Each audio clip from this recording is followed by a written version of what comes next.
তদন্ত কমিটির কাছে মাসুরা পারভিন বলেছেন, ৩ কোচের মধ্যে পল স্মলই সেরা। দৃশ্যম সিনেমার মতো বেশিরভাগ ফুটবলার আওড়েছেন শেখানো-বুলি। সমঝোতা না হলে কমপক্ষে ৪ ফুটবলার পেতে পারেন শাস্তি। দর্শক, নারী ফুটবলারদের বিদ্রোহ নিয়ে ৩ থেকে ৪ পৃষ্ঠার তদন্ত প্রতিবেদনের খসড়া প্রস্তুত। তদন্ত কমিটির কাছে ফুটবলাররা কে কি বলেছেন আর কি কি থাকছে বৃহস্পতিবারের তদন্ত প্রতিবেদনে, তার সবকিছুই এই রিপোর্টে খোলাসা করতে যাচ্ছে খেলাযোগ।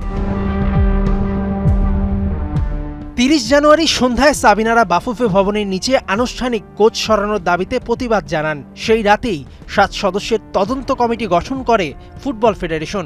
গেল ৬ দিনে ১৮ নারী ফুটবলার ও হেড কোচ পিটার বাটলার তাদের স্টেটমেন্টে কি বলেছেন সেটা দিয়েই শুরু করা যাক। প্রথমেই যাকে নিয়ে এত আলোচনা সেই কোচ পিটার বাটলারের ৩০ মিনিট ধরে দেয়া স্টেটমেন্টের সারমর্ম। মূলত দলের ৪ ফুটবলারই তাদের জায়গা হারানোর ভয় থেকে শুরু করে সিন্ডিকেট নির্মাণ। সেই ৪ জন হলেন অধিনায়ক সাবিনা, কৃষ্ণা রানী সরকার, মারিয়া মান্ডা ও সানজিদা খাতুন। সাবিনার নেতৃত্বেই তারা কোচকে সরাতে বাকিদের উদ্বুদ্ধ করে। এবারে বাকি ১৮ নারী ফুটবলারদের স্টেটমেন্ট, যাদের সকলের বক্তব্য এতদিন ধরে গণমাধ্যমে শোনা আর তাদের দেয়া ৬টি অভিযোগের মতো একই। শুধু নতুন তথ্য, মাসুরা পারভিন সহ বেশ কজন সিনিয়র ফুটবলার অবাক করে দিয়ে সাবেক কোচদের মধ্যে পল স্মলিকে ভালো কোচ দাবি করে, যে স্মলি মেয়েদের হেড কোচের দায়িত্বে কখনো সেভাবে পালন করেনি। এখানেই বড় গরমিল। সবশেষ সাফে এই সাবিনারাই ছোটনকে বাংলাদেশের ইতিহাসে সেরা নারী ফুটবল কোচ হিসেবে বক্তব্য দিয়েছিল। কয়েক মাসের মধ্যেই কিভাবে চেঞ্জ হয়ে গেল সেই স্টেটমেন্ট?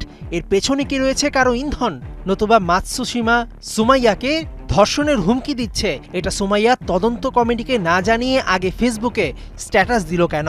সবশেষ খবর পাওয়া পর্যন্ত সুমাইয়া নিজের নিরাপত্তার স্বার্থে থানায় জিডি করেছেন। মেয়েদের সাইকোলজি ছিল এমন, বাফুফের সঙ্গে কথা বলে সমাধান হবে না, হলেও সেটা টেকসই হবে না। তার চেয়ে বরং গণমাধ্যমের কাছে কেঁদে কেটে বিচার দিলে দ্রুত কোচকে বিদায় দিতে বাধ্য থাকবে। এখানেই সবচেয়ে বড় ভুল করে মেয়েরা। আলোচনাতেই যে সমস্যার সমাধান হয় তার জন্য এত জল ঘোলা করতে হলো কেন? তাবিদ আওয়ালের কাছে চিঠি দিয়ে বাফুফে প্রেসিডেন্টকে কোনো সময়ই দেয়া হলো না। তার একদিন পরই এমন বিস্ফোরক সংবাদ সম্মেলন করে সাবিনারা। আরও বিস্ফোরক তথ্য, তদন্ত কমিটিকে বেশ কিছু মেয়ে বলেছে তাবিদ আওয়াল বললেও নাকি তারা পিটার বাটলারের অধীনে অনুশীলন করবেন না। তদন্ত প্রতিবেদনে থাকছে সবই।